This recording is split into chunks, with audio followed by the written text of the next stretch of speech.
आज भी गरीब आदमी जब किसी दफ्तर में जाता है तो आज भी वो धक्के खाता है।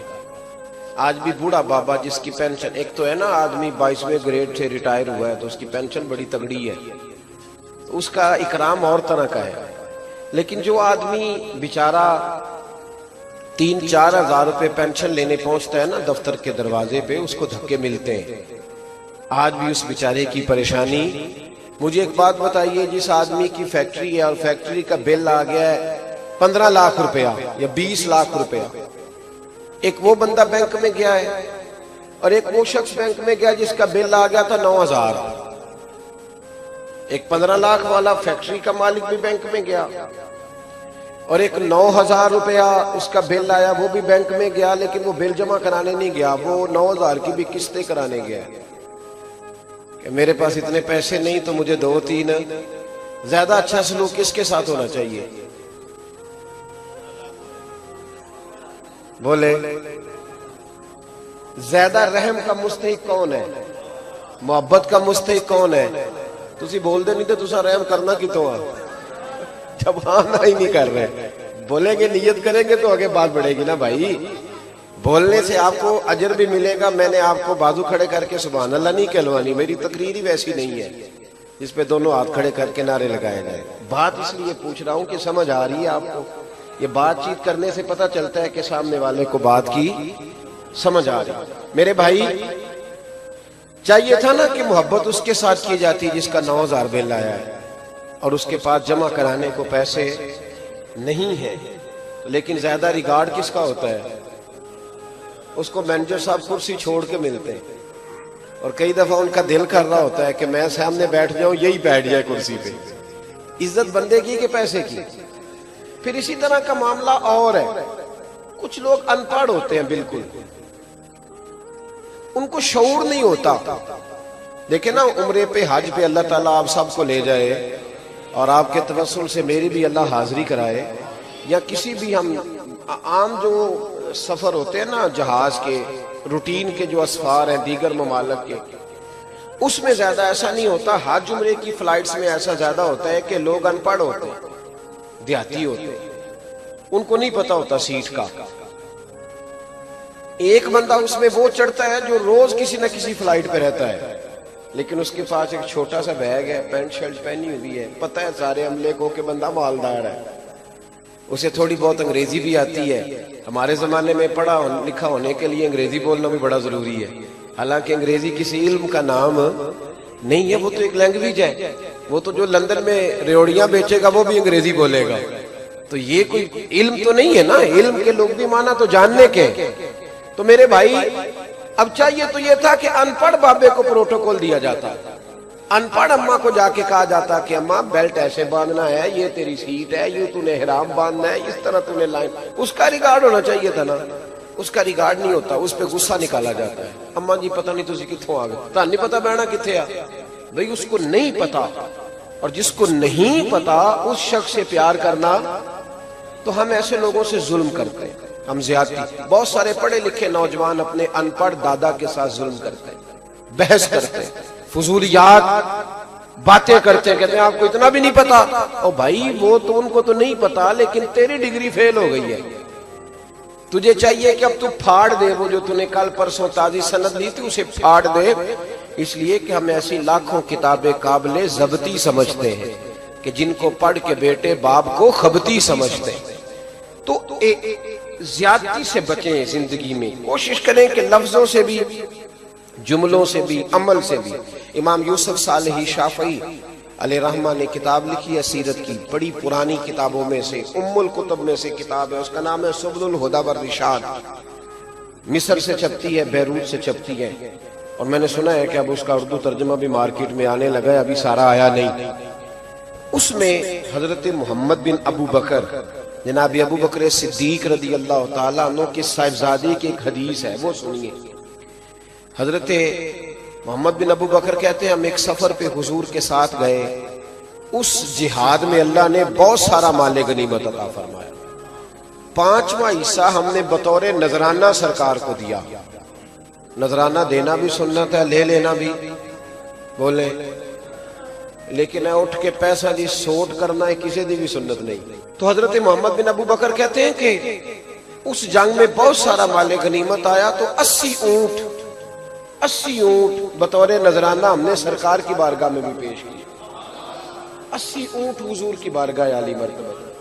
कहते वापस आ रहे थे, 80 ऊंट भी साथ थे और भी ढेर सारा माले गनीमत था। रास्ते में एक जगह पड़ाव करना था, क़याम करना था, हम वहां रुके, खैमे लग गए। अल्लाह के हबीब सल्लल्लाहु अलैहि वसल्लम का मुबारक तरीका यह था कि जहां जंगल का इलाका होता वहां सफर जारी रहता, जहां कुछ आबादी नजर आती वहां कहा जाता खैमे लगाओ, यहां आराम करेंगे। एक इलाका आया, असर के बाद खैमे लग गए, भाई यहीं सोना है, रात को यहीं आराम करना है। कहते वहां हम सो गए, मगरिब की अजान हुई, जब तक हम खैमे लगाते रहे। कहते हर खैमे में 2-2, 3-3, 4-4 लोग थे। हजरत मोहम्मद बिन अबू बकर कहते मेरे खैमे में ना एक बड़े मोटे ताजे सहाबी थे। तवज्जो है मेरी बात पर? एक मोटे ताजे तगड़े सहाबी थे मेरे खैमे में। कहते मगरिब की नमाज हुई तो मैं और वो दोनों हुजूर के पीछे नमाज पढ़ने गए। मोटे आदमी, बस्ततन फिल इल्म वल जिस्म, मोटे तगड़े। कहते हम हुजूर के साथ पीछे नमाज पढ़ने गए तो सलाम, नमाज का फेरा, सुन्नत नवाफल अदा किए। तो वो सहाबी कहने लगे यार मेरा ना दस्तबोसी करने को बड़ा दिल करता है, मेरा ना हाथ चूमने को। मुझे ना एक वकील साहब मेरे साथ महवे गुफ्तगू हुए, कहने लगे जी वो मैंने एक बुजुर्ग आलिम, सुन्नी आलिम की तकरीर सुनी है, वो कह रहे थे कि सहाबा नबी पाक का पेशाब पी जाते थे, ये कैसे हो सकता है? तो मैंने कहा आपको कोई नहीं समझ आएगी। कहने लगे जी आप किताब दिखाएं। मैंने कहा किताबें तो मेरे पास 11 हैं, मैं सारी तुम्हें खोल के दिखा दूंगा, सब में हवाला है, लेकिन तुम्हें समझ, बोलिए, हर चीज हर बंदे की समझ में। कहने लगे आप क्या कह रहे हैं? मैंने कहा बड़े मुनाजरे हुए लेकिन लोगों की समझ में बातें। कहने लगे आप फिर मुझे समझा ही दें। तो मैंने कहा सुनो, जौजा क्या करती हैं, अहलिया? कहने लगे वो प्रोफेसर है कॉलेज में। तालीम क्या है? कहने लगे MSc इन्वायरमेंट, और फिर MPhil किया, फिर PhD की, बड़ी पढ़ी लिखी औरत है। बच्चे कितने? कहने लगे 4 हैं। कहने लगे मौलाना आप मसला बताएं, आपने मेरा फैमिली इंटरव्यू शुरू कर दिया है। तो मैंने कहा वही बताने लगा हूँ, बीवी आई भी मालदार घर से होगी। कहा? मैंने कहा जरा समझना, बच्ची जो पढ़ी लिखी बच्ची होती है ना, वो किसी के घर जाए ना तो उनके बच्चे ने कह की हो या पेशाब किया हो तो उसको कह आनी शुरू हो जाती है।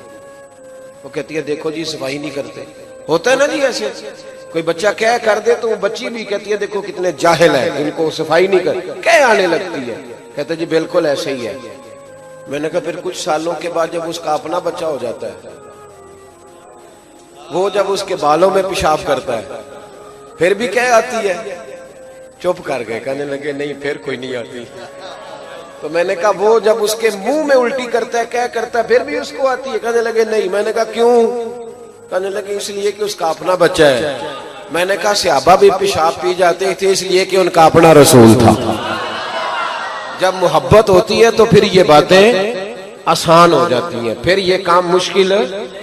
लोग हाथ चूमने के मसले पे अड़ जाते हैं, सहाबा सीधे सीधे कदम चूमा करते थे, इसलिए कि मोहब्बत जो होती है ना वो ताजीम पर मजबूर कर देती है। इसलिए ये जो लोग दलीलें पूछते हैं इनकी गलती नहीं, इनसे चूमा जा ही नहीं सकता, इन बेचारों की गलती। ये तो उससे पूछना जो कहता है इश्क लगा सी खेड़ा खेड़ दी नूं ते मैनू खेड़ा भुल गईयां, मैं कज्जल पाया सी यार दे वेखणे नूं, फिर ओदी याद विच रोंदियां ही डुल गईयां। हैदर शाह इस गली कदे न रुलदी, पर हुण ते रुलदी रोल ही गई। तो उस वक्त पता चलता है जब बंदा उस म्यार का होता है। अब किसी को क्या बताया जाए, उस बेचारे को हवाले दिखाएंगे, वो कहेगा नहीं फिर इसकी सनद दिखाओ, फिर अस्माउर रिजाल पे बहस करो, फिर उसूल हदीस का वजन करो। उसको समझ आ सकती, इसको उसी दिन समझ आएगी जब इसका बच्चा इसकी गर्दन पे पेशाब करेगा, उस दिन समझ आएगी। उस दिन बच्चे के पेशाब से बदबू भी उस दिन नहीं आती, क्योंकि बच्चे से प्यार होता है ना, फिर वो कैफियत।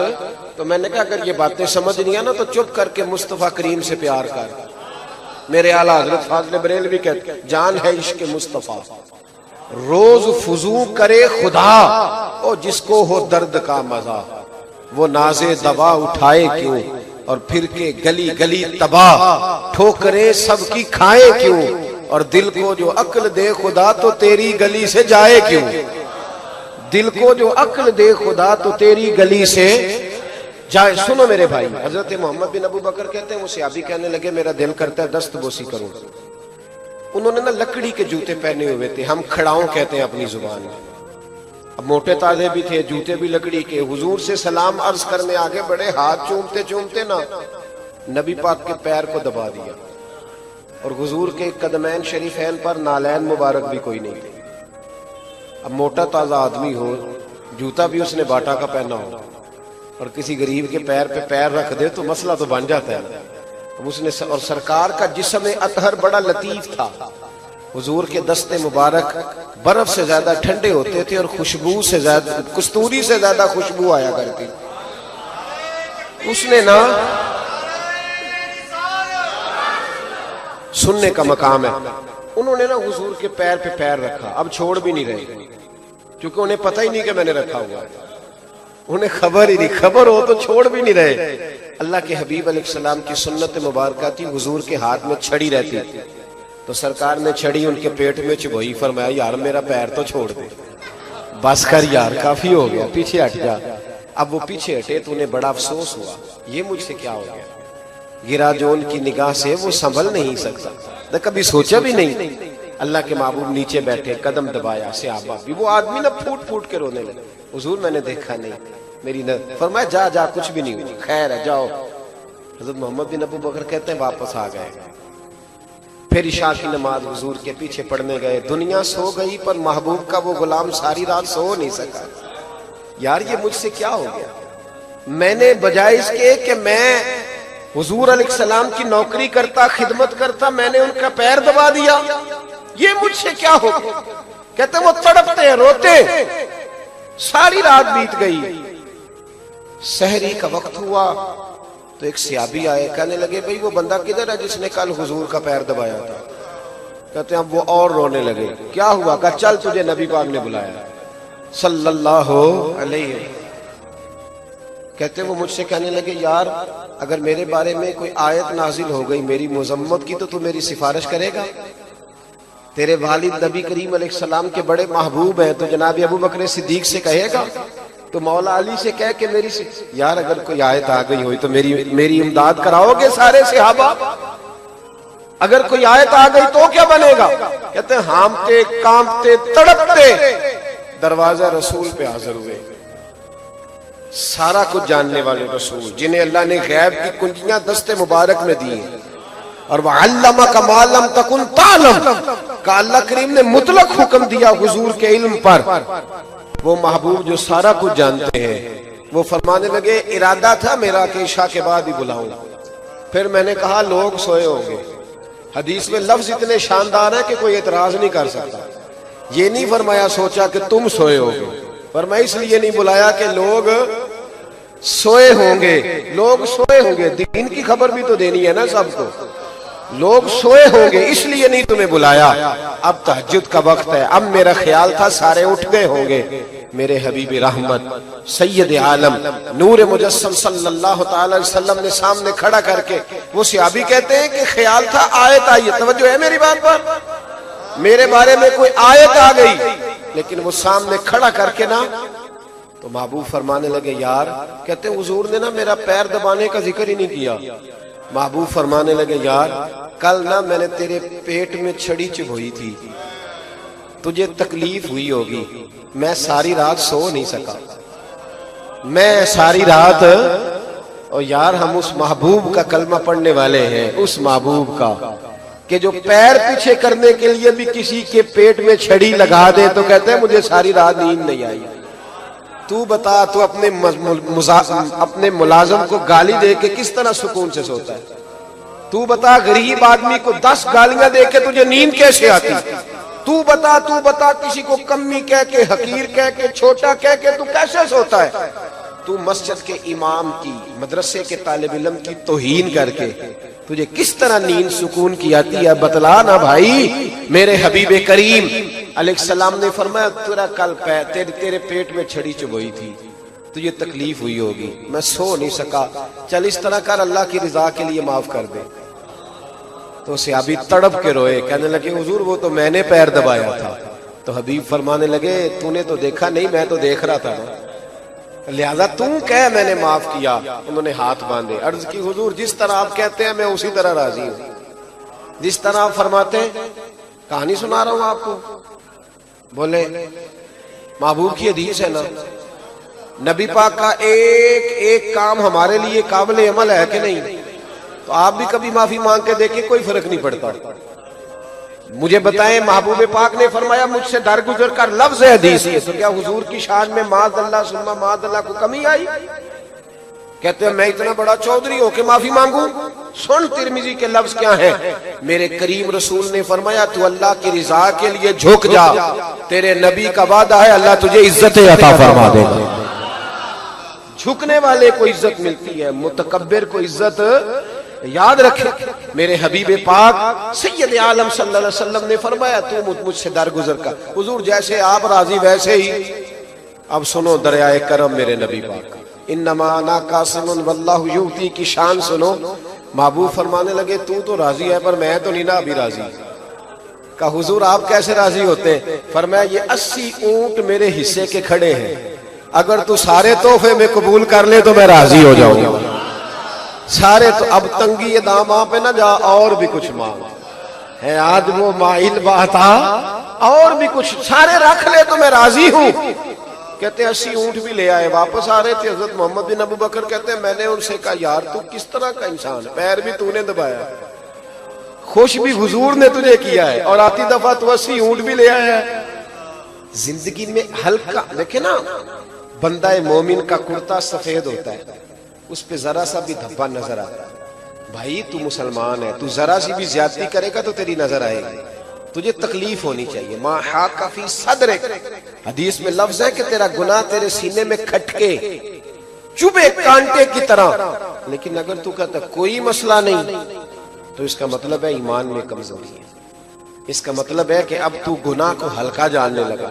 भाई छोटी सी ज्यादती से बचे, छोटे से जुल्म, छोटी सी ज्यादती। मुल्ला जलालुद्दीन रूमी रहमतुल्लाह अलैह ने वो ना हिकायत बयान करते हैं समझाने के लिए, और हिकायत समझाते समझाते वो बंदे की रूह ताजा कर जाते हैं। वो कहते हैं कि लकड़हारा जाया करता था लकड़ियां काटने जंगल में, तो उसका शेर से यराना लग गया, तो अपनी बीवी से कहने लगा एक बड़े आदमी से मेरी दोस्ती हो गई है। अब शेर बादशाह तो होता ही है ना जी जंगल का, क्या ख्याल है आपका?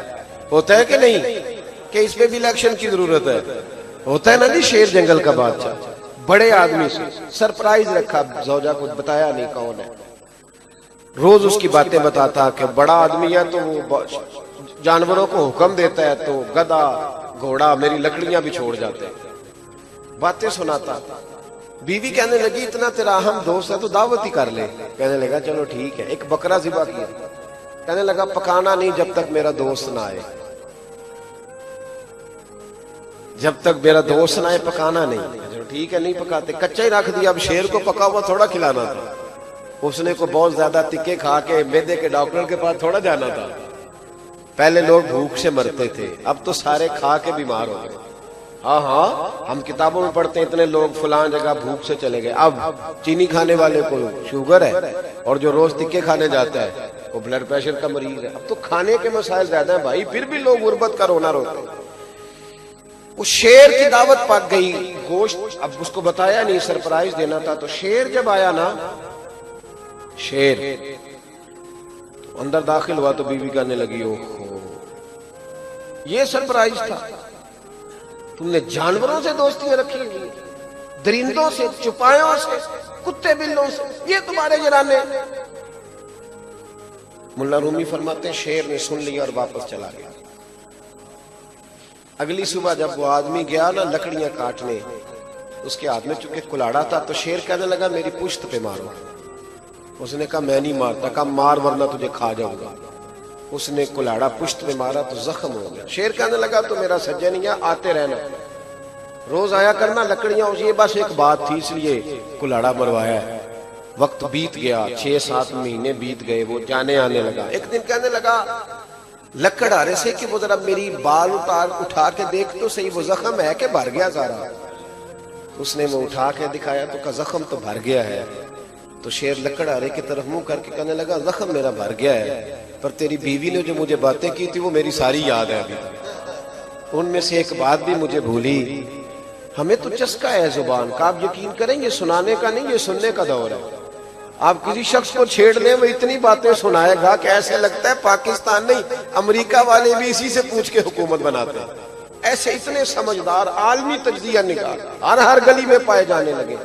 ज्यादा बातूनी लोग जुल्म करते, लोगों का दिल तोड़ते, ज्यादती करते, और उससे बड़ी बात यह कि हम महसूस भी नहीं करते। जिंदगी में जुल्म न करें, ज्यादती न करें। कोशिश करें कि आपके वजूद से, आपके अमल से, आपके किरदार से, आपकी जुबान से किसी शख्स की कभी दिल आजारी ना हो।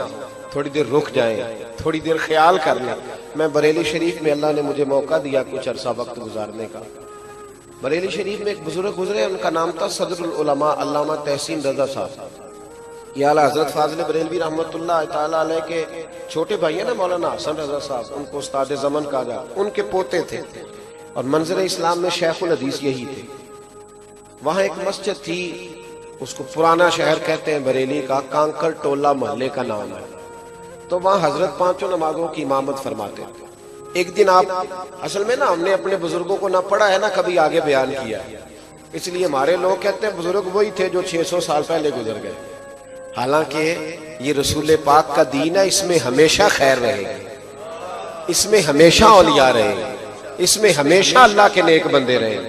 वो अलहदा बात है कि जब आदमी के पास दौलत ज्यादा हो, पढ़ लिख बंदा ज्यादा जाए तो फिर सारे उसे अपने से छोटे ही नजर आते हैं। लेकिन इस उम्मत में ऐसा हो नहीं सकता कि लोग ना हो, हर दौर में लोग।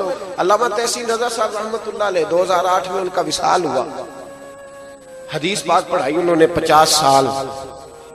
तो असर की नमाज पढ़ाने मस्जिद में आए और नमाज पढ़ाते उनको 42 साल गुजर गए थे उस वक्त उसी मस्जिद। नमाज पढ़ाने लगे तो कहने लगे यार आप लोग बैठ जाओ या इस तरह करो, नमाज पढ़ लो, मैंने अभी नहीं पढ़ानी, मैं थोड़ी देर के बाद पढ़ू। थोड़ी देर के बाद हमारे यहाँ तो फटाफट अल्लामा साहब का शिकवा शुरू हो जाता है ना, 1.5 मिनट, पूरा 1.5 मिनट ही लेट आया ये, पूरा 1.5 मिनट। हालांकि इनको चाहिए था ये एक आधा घंटा पहले बैठते। हम तो ख्याल ही नहीं ना करते कि ये हमारे और अल्लाह के दरमियान वसीला है, तो इस शख्स की कदर होनी चाहिए। लोगों ने पूछा भी नहीं कि हुजूर क्या मसला है, हजरत जी 10 मिनट लेट पढ़ लेंगे, पढ़नी आपके पीछे। तो हजरत साहब घर तशरीफ ले गए, दोबारा वापस आए तो आकर के फरमाने लगे कि मेरे दिल पे एक बोझ था, मैं बोझ दूर करने गया। हुजूर क्या हुआ? ये मौलाना हसन रजा के पोते हैं, सदरुल उलमा मौलाना तहसीन रजा साहब। मैंने इनके हालात पर पूरी किताब लिखी, अल्हम्दुलिल्लाह बरेली शरीफ से छपी। हजरत तशरीफ लाए, दोबारा नमाज पढ़ाई। अब लोगों के दिलों में तजस्सुस था, तो थे भी सारे मुरीद अकीदतमंद शागिर्द, तो बिठा लिया। कहने लगे असल में ना बच्चों की माँ मुझे वुजू कराती है और 42 साल से वही वुजू करा रही है। तो आपको पता है वो पीतल के लोटे होते थे थोड़े वजनी, तो कहते हैं जमाने से वही रखा है, उसी से वुजू होता है। कहते हैं आज ना असर का जब वो वुजू कराने लगी तो उसके हाथ से ना वो लोटा फिसल गया, मेरे पैर पे लगा तो मैंने डांट दिया। मैंने कहा 42 साल हो गए तुझे अभी तक वुजू ही नहीं कराना आया, मेरा पैर पे लगा दिया। कहते उस भली मानस ने फिर पानी भरा, फिर बुझाया। मैं जब मुसल्ले पे खड़ा होने लगा तो दिल में ख्याल आया वो पाबंद तो नहीं तुझे वुजू कराने, तो पाबंद तो नहीं, और तू इतना बड़ा शेखुल हदीस हो के अभी तक तुझे ये नहीं पता चला कि बुढ़ापा आ गया, उसकी पोती और पोते भी बड़े हो गए, पर वो खामन की ड्यूटी समझ के तेरी नौकरी करती है, तू उसका दिल तोड़ के सीधा मुसल्ले पे। बता अल्लाहु अकबर जब कहेगा तो रब के सामने क्या मुंह लेके जाएगा? फरमाते मैं घर गया हूँ और जाके मैंने बच्चों के बीच खड़े होके उससे कहा है चल अल्लाह की रजा के लिए माफ कर दे, माफ कर दे, गलती हो गई, मुझे नहीं करना चाहिए था। कहते हैं वो रो पड़ी है, कहती है हुजूर आपके। फरमाया नहीं, मैंने मुसल्ले पे चढ़ना है और फिर मैंने नमाज में मुस्तफा को ये भी कहना है कि अस्सलामु अलैका अय्युहन नबी। तो वो मेरा मुंह मेरा जो अभी बीवी पे जुल्म करके आया है, वो जब नबी पाक पे दुरूद पड़ेगा कहीं ऐसा ना हो हुजूर के चल दौड़ जा, पहले सफाई तो करके आ। ओ मेरे भाई, ये जुल्म, ये ज्यादतियां हमारी तेजी से बढ़ती जा रही है, लोग मकहूर हैं। मैं उस मुआशरे में रहता हूँ जिसमें बेटा अपने बाप अपने बेटे से डर के बात करता है। बाप डर के कहता है पता नहीं कहां से बोलेगा, छोड़ो जी मैं नहीं, पता नहीं बेइज्जती कर देता है। बाप डर रहा है, जहां अम्मा डर रही है, उस मुआशरे में लोग इमाम हुसैन का दिन मनाएंगे, इतना जुल्म करने के बावजूद 10 मुहर्रम को देख पकाएंगे। ख्याल करें, जुल्म जो होता है ना, जुल्म, वो इब्ने हजर ने लिखा है कि एक पुराना बादशाह ईरान में गुजरा है, ईरान के इलाके में मकरान शाह उसको कहा जाता था। तो वो एक दिन सैर के लिए निकला, एक पुल आता था, पुल के उस जानिब जंगल था, इस जानिब आबादी थी, तो पुल से गुजर के वो जंगल में सैर करने गया। वहां एक बूढ़ी औरत थी, उसकी गायें रहती थी जंगल के करीब कच्ची आबादी में, तो अम्मा उस गाय का दूध धो के गुजारा कर लेती थी। तो जब वहां सिपाही गए तो माँ से कहने लगे गाय तेरी बड़ी आला है, हमारा खाने को दिल करता है, बेच दे। अम्मा कहने लगी नहीं बेचनी, कहने लगे नहीं बेचोगी तो हम पुलिस वाले हैं वैसे ले लेंगे, ये सोसाइटियों वाले ब्लैकमेल नहीं करते। हाँ हाँ मुझे कहने दे बात, आप वीडियो तो मेरी बन रही है ना, मुझे कहने दे, आप करने दे बात। बहुत बड़ी सोसाइटी बनेगी जी, उसमें किसी गरीब आदमी की 4 एकड़ है, वो नहीं बेचना चाहता, कहते बाउंड्री कर देंगे, हम रास्ता ही नहीं देंगे। किसने इजाजत दी जमीन पे कब्जा करने की? बुखारी मुस्लिम में तवातुर दर्जे की हदीस है, नबी पाक अलैहिस्सलाम ने फरमाया जिसने किसी की बालिश्त जमीन, एक बालिश्त हम गेट कहते हैं पंजाबी में, जिसने किसी की एक बालिश्त जमीन पे कब्जा किया, कयामत के दिन अल्लाह 7 जमीनों का तौक बना के उसके गले में डाल देगा। लेकिन यहाँ उन्हें हिमायत हासिल होती है बहुत सारे ऐसे लोगों की जिन्होंने लोगों को जुल्म से बचाना था। तो अम्मा से कहने लगे अगर तू नहीं देगी तो हम ले लेंगे। अम्मा मजबूर थी, कहने लगी मैं नहीं बेचूंगी, मैंने इसको शुरू से पाला है, मेरी घर की पाली हुई है, मैं कैसे बेच दूं। अम्मा बेचारी कहीं बाहर निकली तो सिपाहियों ने पकड़ा, गाय जिबा की, भून के खा गए। हुकूमत थी ना, बादशाह थोड़ा रहम दिल था। अम्मा जब आई तो बड़ा रोई, किसी ने कान में बता दिया कि आज तो वापस जा रहे हैं, आज ही पूछ ले उनसे, आज ही हिसाब ले ले, फिर शायद काबू ना आए। बादशाह पुल पे चढ़ा ना, जब गुजरने लगा तो अम्मा ने घोड़े की लगाम पकड़ ली और ऐसा जुमला कहा कि बादशाह लड़खड़ा के जमीन पे गिरा। अम्मा कहने लगी बादशाह मैं मजलूम बेवा और बेऔलाद औरत हूं, तेरे सिपाही तेरी पुश्त पनाही की वजह से मेरी गाय जिबा करके खा गए हैं और तू अब ये पुल क्रॉस करके घर जा रहा है। मुझे बता मेरी गाय का हिसाब इस पुल पे देना है या पुल सिरात पे देना है? हिसाब तो देना है, यहां दो यहां वहां दो, हिसाब तो तूने देना है, बता यहां दोगे कि वहां दोगे? चकरा के गिरा, कहने लगा अम्मा वहां नहीं मैं हिसाब दे सकता, मुझे अपना पता है, पता सारा है सरदार नु कीतियां दा, एदा पर्दा चपाया ही तेरा भला हो सी, मुझे पता है मैं वहां हिसाब देने की पोजीशन में, अम्मा तू यहीं ले ले।